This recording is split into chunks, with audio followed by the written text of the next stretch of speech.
बच्चों, आपने ट्रेन तो देखी ही होंगी और उसमें सफ़र भी किया होगा।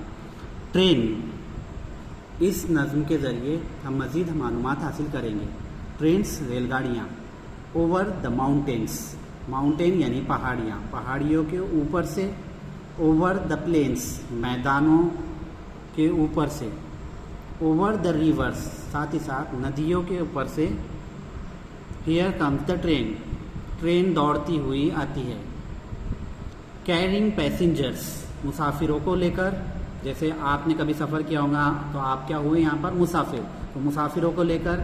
कैरिंग मेल्स, डाक या सामान वगैरह लेकर भी ट्रेन दौड़ती हुई आती है। Bringing their precious load in without fail, यानी हमारे कीमती अनमोल सामान को लेकर आती है बिला नागा और ना चूकते हुए।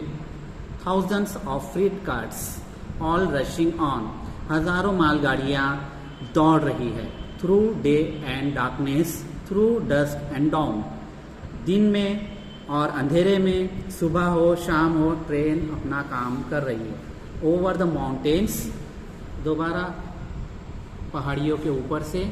ओवर द प्लेन्स, मैदानों के ऊपर से। ओवर द रिवर, साथ ही नदियों के ऊपर से। हियर कम्स द ट्रेन, रेलगाड़ी आती है।